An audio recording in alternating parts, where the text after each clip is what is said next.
હાલો મિત્રો, જય માતાજી, જય દ્વારકાધીશ ને હર હર મહાદેવ। કેમ છો બધા? મજામાં રહેશે, કેમ કે આપણા વ્લોગ જોતા બધા મજામાં જ હોય ને। આજે આપણે બગદાણાથી બ્લોગ ચાલુ કરી દીધું છે। ચાલો બગદાણા બાપાના દર્શન કરાવવું। અને આપણે આવી ગયા મસ્ત મજાના અંદર બગદાણા બાપાની જગ્યામાં। અને અહીંયા સાની પ્રસાદની વ્યવસ્થા ચાલુ છે। અને અહીંયા મસ્ત મજાનું કોઈ બહારના લોકોને તડકો ન લાગે એના માટે બધું મસ્ત મજાનું બનાવેલું છે। તરફાણને એવું નાખેલું છે। અને સૌથી પહેલાં કાળ ભૈરવ દાદાનું મંદિર આવે તો દર્શન કરાવવું કાળ ભૈરવ દાદાના, પછી બાપાના દર્શન કરાવવું તો કરી લો કાળ ભૈરવ દાદાના દર્શન। ને હવે કરાવવું બાપાના દર્શન। તો આજ કંઈ બહુ ટ્રાફિક નથી, આપણે 10 વાગ્યા ટાઈમે આવ્યા હતા એટલે તો જો બાપાના દર્શન કરી લો મોટા મિત્રો મસ્ત મજાના। કેમ કે બાપાને શ્રદ્ધાળુ બહુ ઝાઝા દૂરથી આવતા હોય છે તો કરી લો બાપાના દર્શન। બાપાના દર્શન કરીને પછી જઈ સમાધિ મંદિરે। આવી ગયા સમાધિ મંદિરે બાપાની, તો આ છે બાપાની સમાધિ મંદિર। અને મસ્ત મજાના સમાધિ મંદિરે બાપાના દર્શન કરી પછી આગળ જઈ આપણે બાપાના વડલાના દર્શન કરવા। તો હવે નીકળી ગયા છીએ બાપાના વડલાના દર્શન કરવા માટે। તો થોડુંક દૂર છે તો ચાલો કન્ટિન્યુ ચાલવાનું રહેતી। અને આવી ગયા છીએ બાપાના વડલાવાળા દર્શન કરવા। તો બાપા સીતારામ કોમેન્ટમાં લખી નાખો। મસ્ત મજાના બાપાના દર્શન કરી લઈએ અહીંયા, પછી ઉપાધિની પછી આગળ જઈ તો કરી લો મિત્રો બધા બાપાના દર્શન।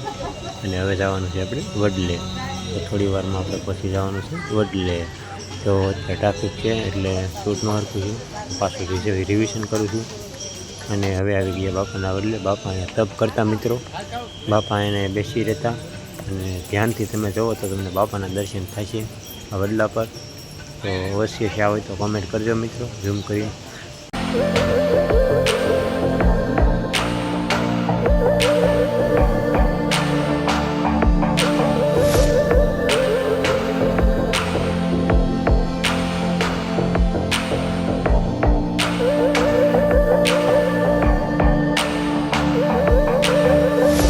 રૂપાની મૂર્તિ છે, રૂપાની દર્શન કરી લો બધા મિત્રો। હવે જઈએ આગળ દર્શન કરવા માટે, તો ચાલો।